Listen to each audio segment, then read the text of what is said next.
অঙ্কুর, শপথ অনুষ্ঠান ঘিরে কিন্তু 4 স্তরে নিরাপত্তা নেওয়া হয়েছে এই জাতীয় সংসদ ভবনের আশপাশে এলাকায়। এছাড়া যারা শপথ নেবেন এই ত্রয়োদশ জাতীয় সংসদ নির্বাচনে বিজয়ী এমপিরা প্রথমে শপথ নেবেন, অর্থাৎ সংসদ সদস্যরা।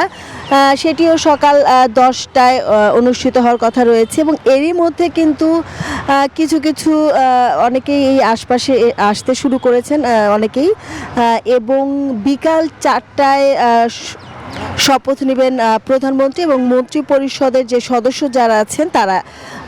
এছাড়া এই শপথ গ্রহণকে কেন্দ্র করে কড়া নিরাপত্তা ব্যবস্থা নেওয়া হয়েছে এবং যারা এই শপথ অনুষ্ঠানে অংশ নেবেন, নবনির্বাচিত সংসদ সদস্য যারা আছেন তাদেরকে আনা নেওয়ার জন্য কিন্তু আলাদা নিরাপত্তা নেওয়া হয়েছে। এছাড়া এই আজকের শপথকে কেন্দ্র করে পুলিশ, র্যাব, সেনাবাহিনী, বিজিবির প্রায় 15,000 সদস্য আছে। এছাড়াও কিন্তু স্ট্যান্ড বাই রাখা হয়েছে সোয়াট বোম ডিসপোজার ইউনিট সহ অতিরিক্ত পুলিশ সদস্যদের, এবং কোনো ধরনের সাধারণ মানুষকে কিন্তু এই সংসদ ভবনের কোনো গেট দিয়ে বা কোনো পাশে প্রবেশ করতে দেয়া হচ্ছে না। এবং যারা শুধুমাত্র শপথ নেবেন এবং আমন্ত্রিত অতিথি যারা, তাদের জন্যই কিন্তু এই সংসদ ভবনে প্রবেশ করতে পারবেন। এবং এই সংসদ ভবনে কিন্তু প্রবেশের প্রত্যেকটি পথ বন্ধ রয়েছে। যদি বলি যে বিজয় সরণি থেকে আরন সিগন্যাল এই পাশে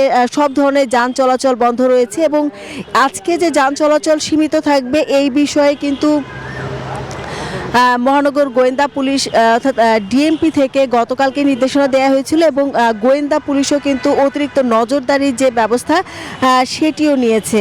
সব কিছু মিলে এরই মধ্যে কিন্তু অনেকেই আসতে শুরু করেছেন এবং দেশি বিদেশি বিপুল সংখ্যক অতিথি আসবেন এবং আজকে যে শপথ নেবেন সংসদ সদস্য হিসেবে যারা, প্রথমে তারা সংসদ সদস্য হিসেবে শপথ নেবেন। এর পরবর্তীতে সংবিধান সংস্কারের যে বিষয় সেই সংস্কারের জন্য তারা শপথ নেবেন এবং এরই মধ্যে কিন্তু অনেকেই আসতে শুরু করেছেন। সকাল 10টায় সেই শপথটি অনুষ্ঠিত হবে এবং যে নিশ্চিত নিরাপত্তা সেটি সংসদ ভবনের আশপাশে এলাকা কিন্তু সেই নিরাপত্তা ব্যবস্থাটি নেওয়া হয়েছে। অঙ্কুর, এই ছিল আমার কাছে সবশেষ তথ্য। লাবণী, আপনাকে ধন্যবাদ।